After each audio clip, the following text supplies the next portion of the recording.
Hi, welcome to the Occupy Ukiah report for April 26, 2012. These are the best of times, and these are the worst of times. Thank you for joining us. We've got quite a bit to talk about today. Let's just jump right into what Occupy Ukiah has been up to in the past. We didn't shoot a show last week, so it's been 2 weeks since our last show. Anyway, Tom Ray, a member of Occupy Ukiah, spoke on Monday of this week to the Mendocino Board of Supervisors regarding the foreclosure situation here in Mendocino County and the state of California. He wrote a letter to them also, and we'll read a little bit and review what he said to them.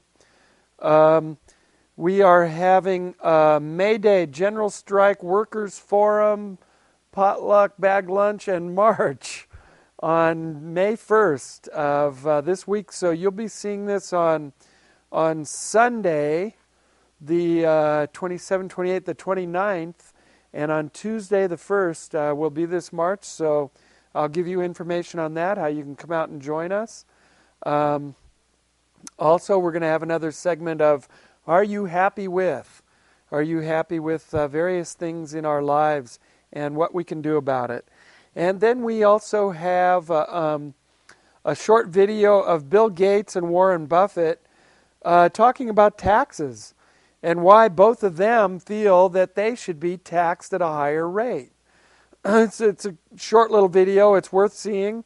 And we'll talk about that a little bit later. Those are sort of the headlines. First up, let's talk about the foreclosure situation here in Mendocino County and Ukiah. Tom Ray, who also has a radio show on KMEC on Wednesdays at 5 o'clock, went before the Board of Supervisors and spoke to them this previous Monday. And he had been on previously 3 weeks earlier and talked to them about working together with the Board of Supervisors to pursue a line of action to try to expose the foreclosure fraud that is most likely has taken place in our county. There was an audit done in San Francisco, and they found that nearly 80% of all the foreclosures that were filed in the county of San Francisco were done fraudulently and illegally. And the same organizations are operating in this county, so there's no reason to believe that they're going to put little halos on when they're operating in Mendocino County. So we have every reason to believe that the same fraudulent practices took place in this county, and Occupy Ukiah has been pursuing a line of action with the Mendocino County Board of Supervisors to see what we can do about exposing that fraud. We would really like to see if it's possible to bring legal action against the people who have done fraudulent filings in this county. We're also asking for a moratorium. So in his letter, he says, to begin with, it's been about 3 weeks since our foreclosure presentation at the Mendocino County Board of Supervisors. Our group would like to know what Mendocino County Board of Supervisors has done on this issue since then. Recently, on April 10th, the San Francisco Board of Supervisors passed a foreclosure moratorium resolution by 11-1. He includes an article in this letter. And we won't get into that article, but basically it says the San Francisco Board of Supervisors unanimously passes foreclosure moratorium resolution. This resolution is non-binding, which means it has no legal clout, but it's a statement put out by the Board of Supervisors. It means that the banks can still legally foreclose on properties in San Francisco. And it does not support the California Homeowners Bill of Rights, which are 5 measures introduced in the California legislature. It does support this resolution that the San Francisco Board of Supervisors passed does support the California Homeowner Bill of Rights. It also directs the city's lobbyist in Sacramento to advocate for the passage of the Bill of Rights and urges all city and county officials and departments to work proactively to ensure that San Francisco residents do not fall victim to unlawful foreclosure practices. Now, unfortunately, Kamala Harris, the state's Attorney General, was supposed to speak at the California Assembly's Senate Banking and Finance Committee. Now, moments before she went on, she found out that the two of the measures in the Homeowners Bill of Rights had been pulled from the legislative action. The banking and mortgage industry strongly opposed these measures, so it's no wonder that they were pulled. That's politics, and we've got to stay on these people. What we would really like to do, what we would really like to do is to find some names, get them out there in the public, and get them before a judge and jury. There's no reason why the banks and the officials that are handling these foreclosures should get away with fraud. If any one of us was to commit fraud and cheat people out of hundreds of thousands and millions of dollars collectively, what would happen to us? You know darn well we'd be cool on our heels in prison. And really, that's exactly what should happen to these people. So I'm kind of sifting through his letter, and he says we need a stronger voice to lobby for the prevention of fraudulent foreclosure practices by the banking and mortgage industries. We feel that the Mendocino Board of Supervisors should pass a similar resolution to that was passed in San Francisco. It will help gather more support for the passage of the California Homeowners Bill of Rights. Excuse me, I got something irritating me today. And inspire other counties and cities to pass similar resolutions. Fort Bragg and Sonoma County are now considering similar resolutions as well.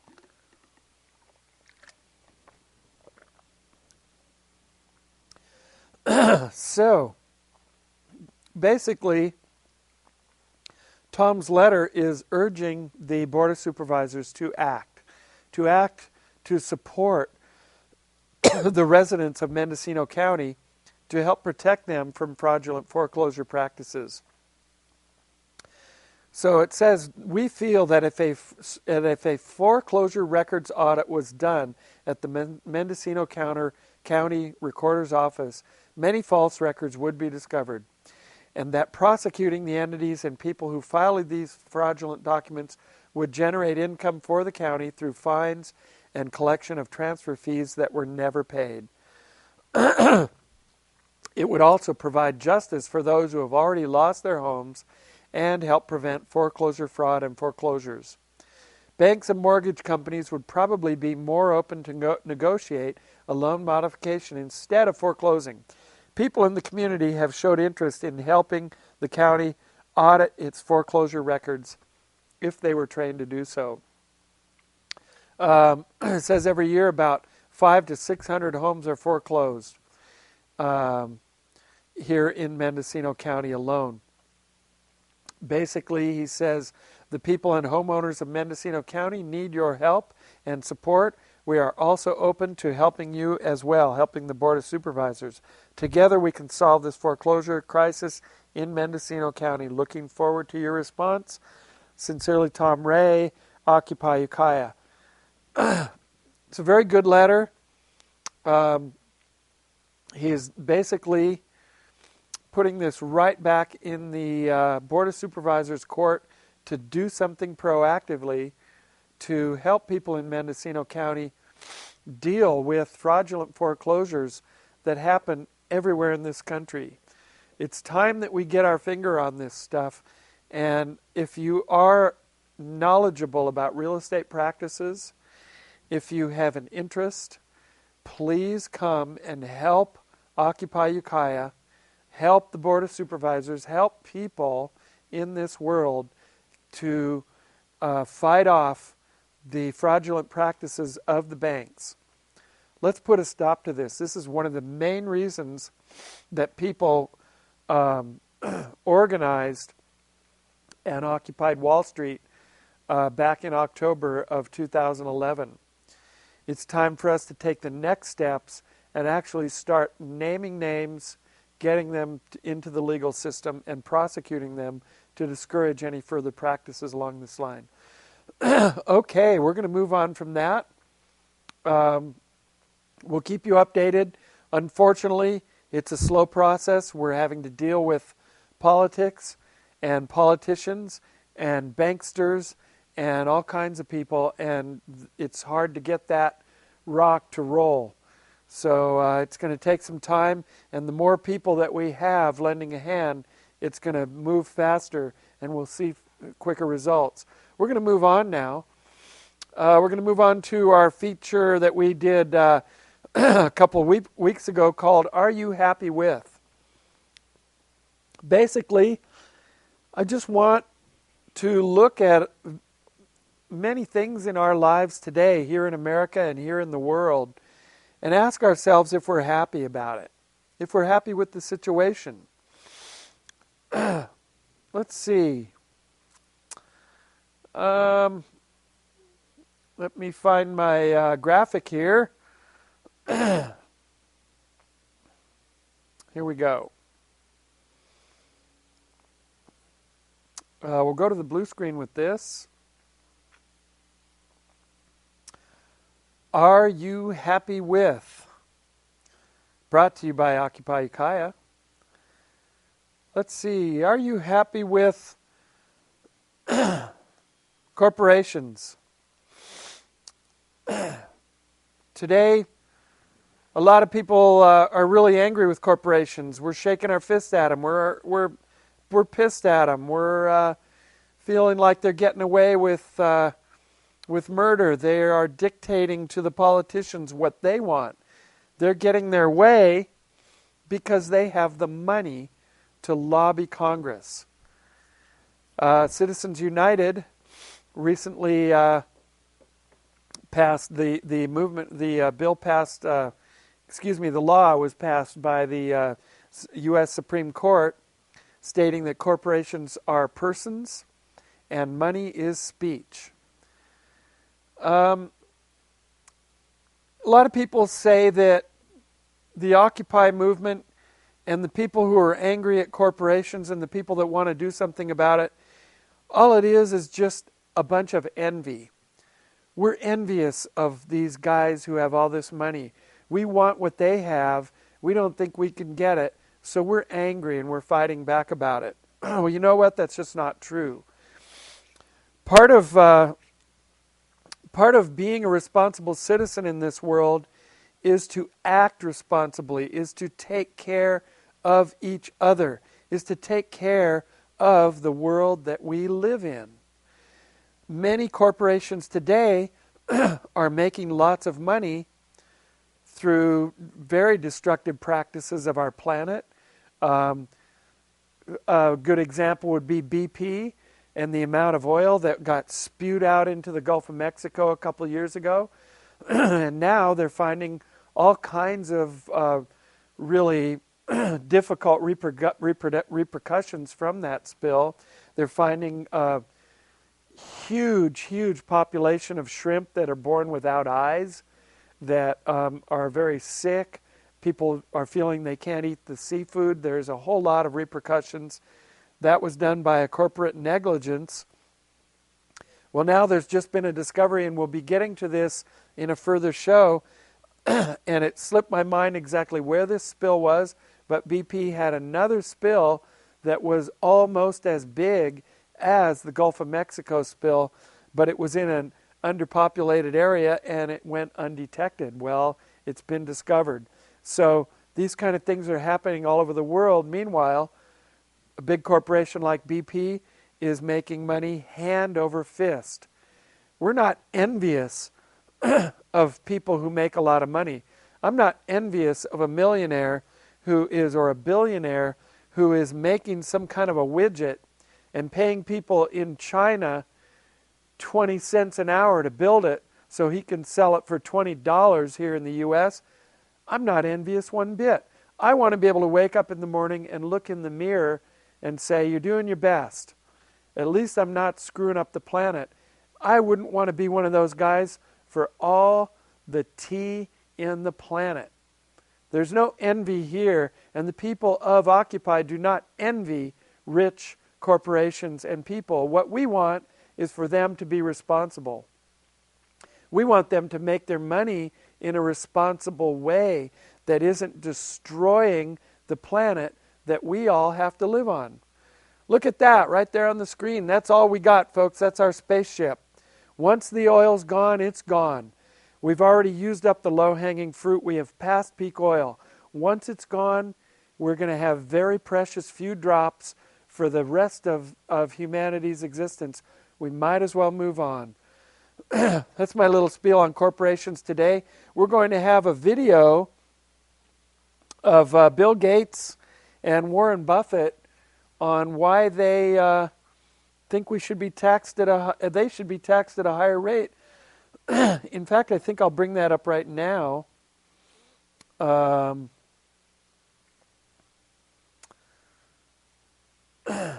me find that. Bear with me here for a moment while we go to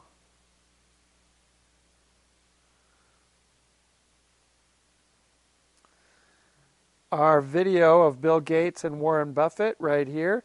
It's just a little 3-minute video, and they're speaking to some students, and the question about taxes comes up for the two of them, and here we go.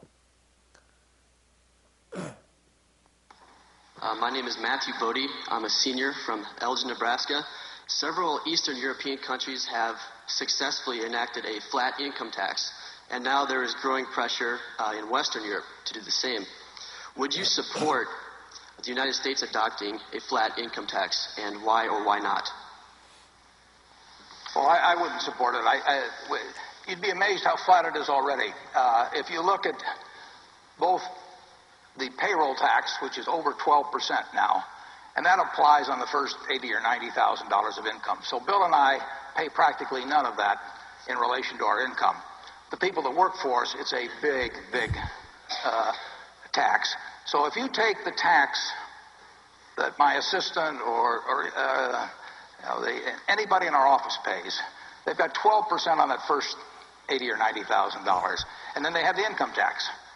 And their tax rate, literally, in many cases, is not, well, it's the same and maybe even higher than my own tax rate, since they cut the rate on capital gains to 15% and dividends to 15%. So what has gone on in this country in the last, well, in very recent years, is a huge benefit to the very rich, and not that much relief to people down below. And people, when you read about tax rates, they usually leave out the payroll tax, and they don't refer to this 12 and a fraction %. So we have come, in my view, to a taxation system that's much too flat in this country, and frankly, I think that Bill and I should have a higher tax rate on the income we get. We pay a lot of taxes, but it's really at a very low rate, and it's a rate that's less than half the tax rate that I was paying 25 years ago when I was making a lot less money.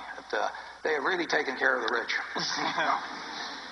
Yeah, I go along with that wholeheartedly. I think we probably need a more progressive system as we look to balance the budget, that at some point I think people recognize that needs to be done. Probably one of the ways that'll be done is that the rich should bear a somewhat higher proportion of the burden than they do today.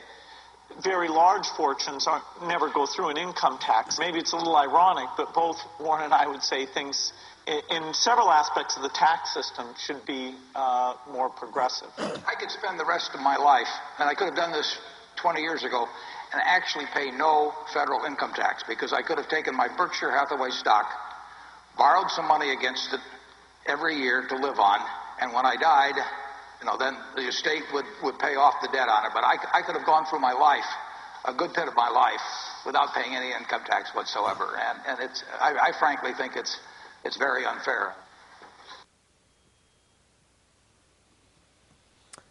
So, an interesting little clip there of Bill Gates and Warren Buffett.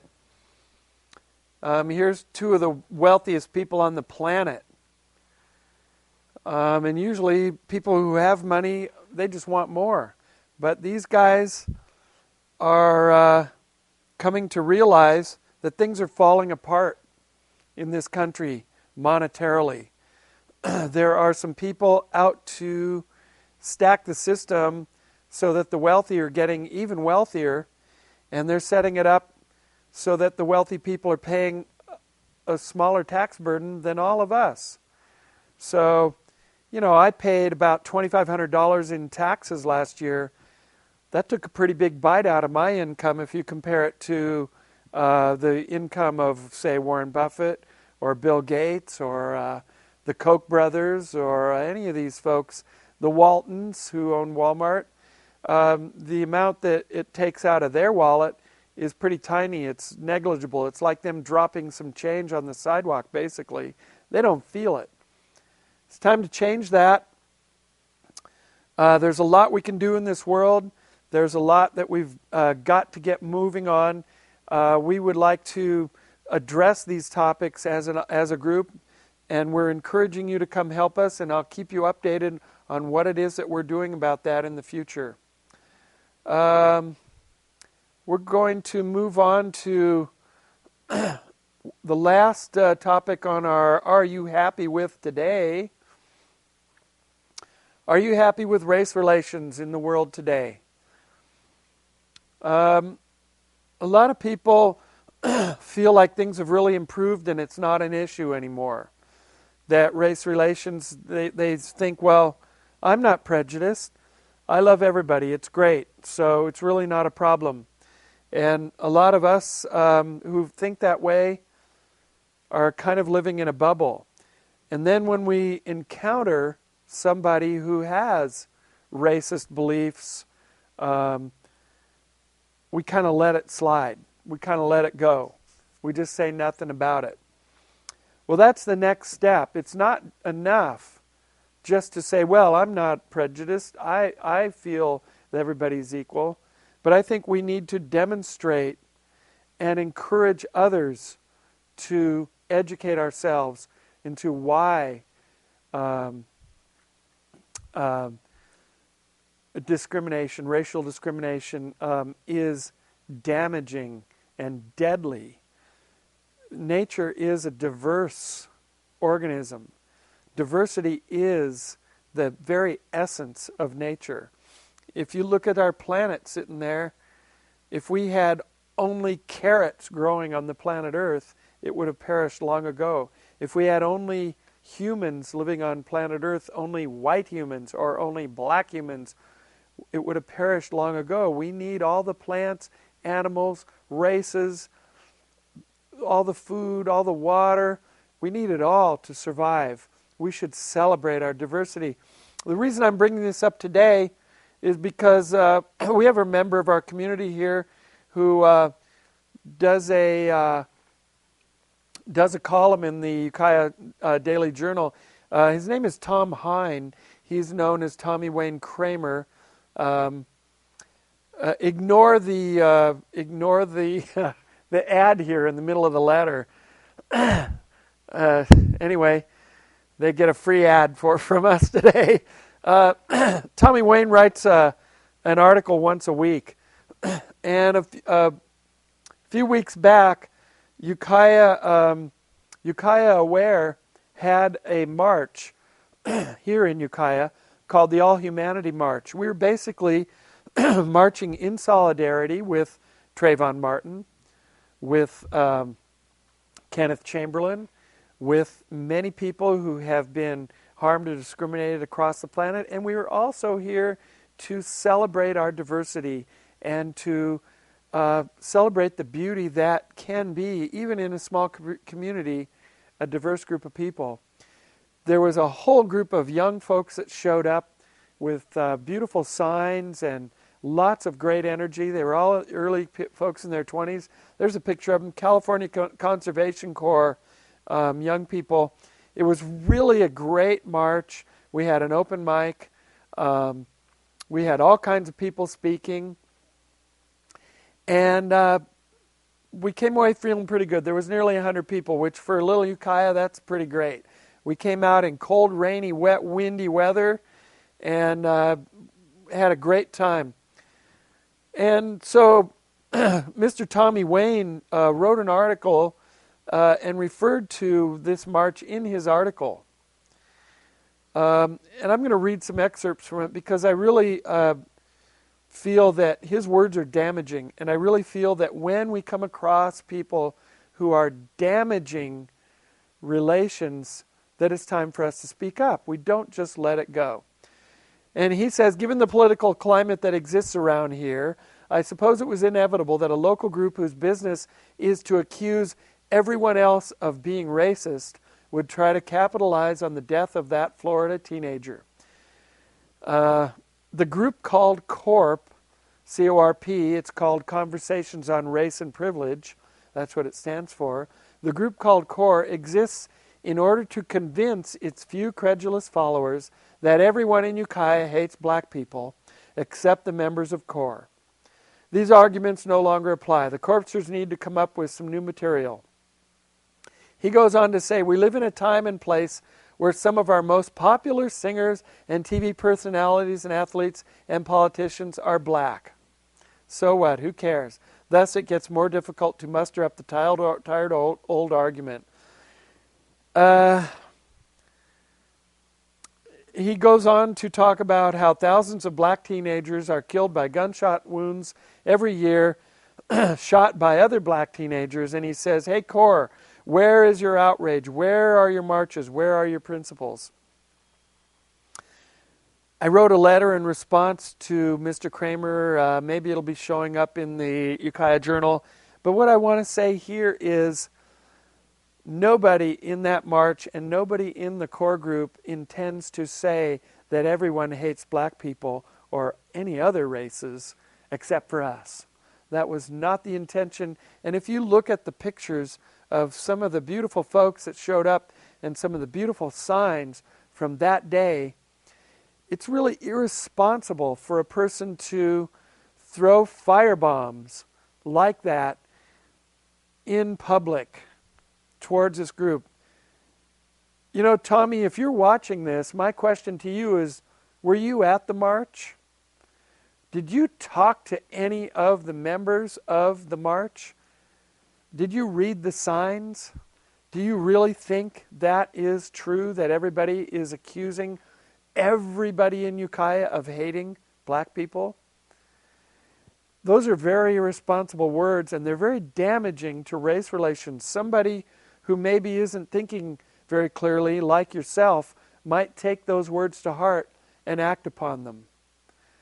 I request right here on this show that you retract your words, that you apologize, or please resign from your column. You've overdone it.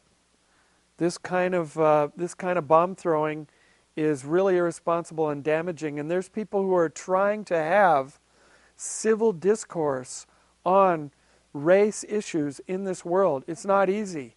If you get a group of people and you start having an innocent conversation on race issues, difficulties can arise very quickly.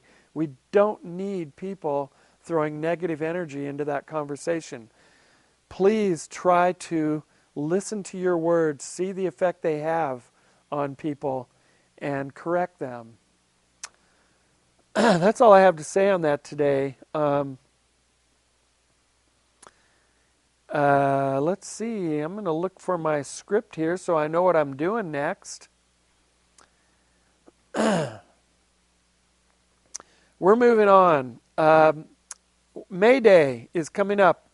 Day after tomorrow. You're seeing this on Sunday, the 29th. Day after tomorrow, we're having a big May Day march.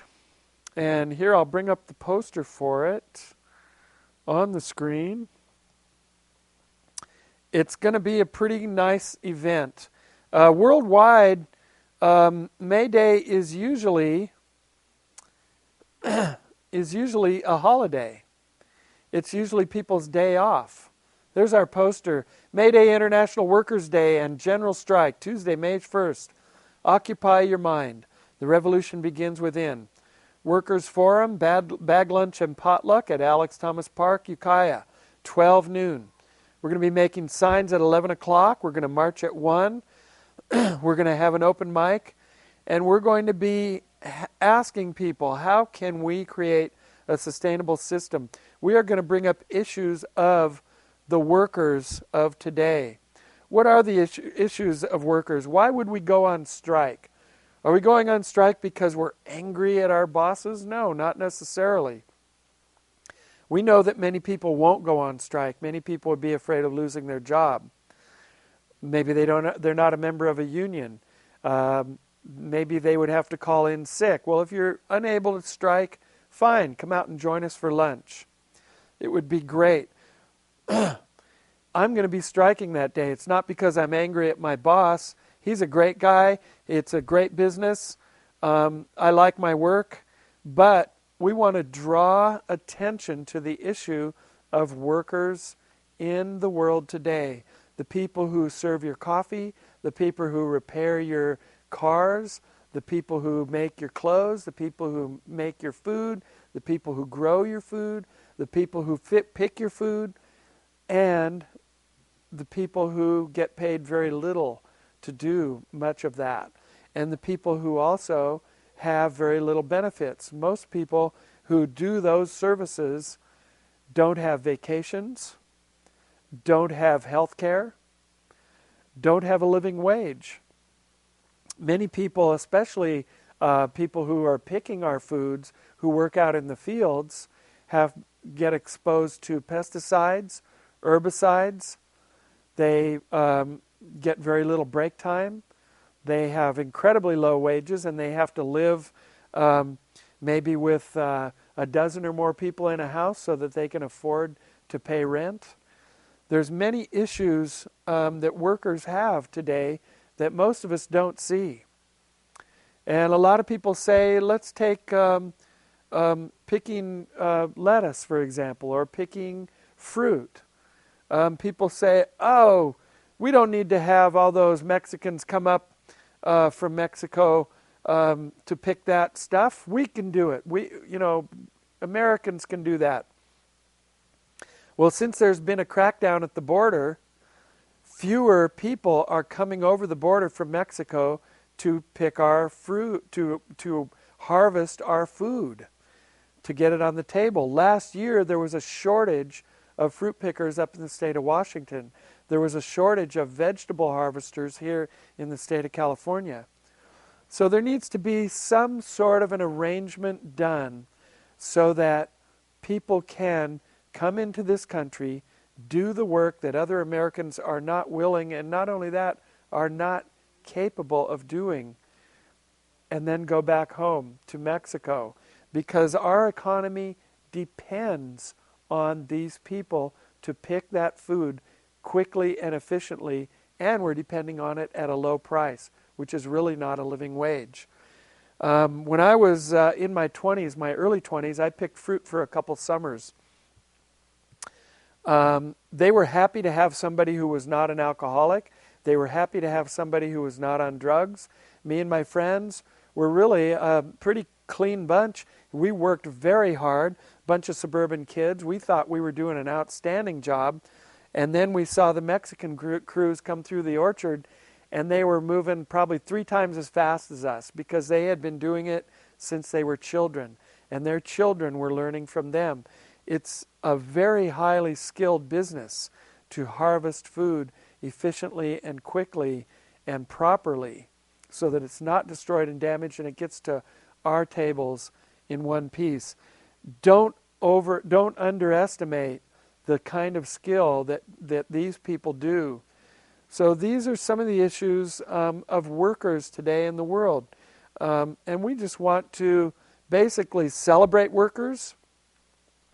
We want to talk about the issues, and we want to see whether there's something we can do to maybe lobby our politicians to maybe lobby our local politicians to improve the status and the situation of workers here in Ukiah, here in Mendocino County, here in California, in the world. So everybody's welcome. If you want to help us make signs, come at 11 o'clock, Alex Thomas Park. Bring a bag lunch or bring a potluck item. We're going to have a big container of drink for the public, non-alcoholic. We'll have some silverware and paper plates, and we'll have some tables, and we'll have a PA system and an open mic, and everybody can have about 3 minutes to talk about any issue they have around workers today in the world. Any more information, you can check out our website, occupyukiah.info, and that will be, any more information on this will be posted to that website. As usual, anytime you want to get in touch with us, go to that website and you will be able to see our contact information, which I will be giving you actually next. We're coming to the close of the show right now, actually. So let me give you our contact info. If you want to get in touch with Occupy Ukiah, if anything on this show has motivated you to want to activate your life and to help us correct some of the crazy things that anger all of us in this world, then please come join us at our General Assembly on Saturdays at 10 p.m., again at Alex Thomas Park, right during the farmers market. We have our canopy up. You can see it there.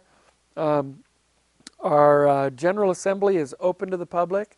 You can come speak. You can bring an issue. You can listen.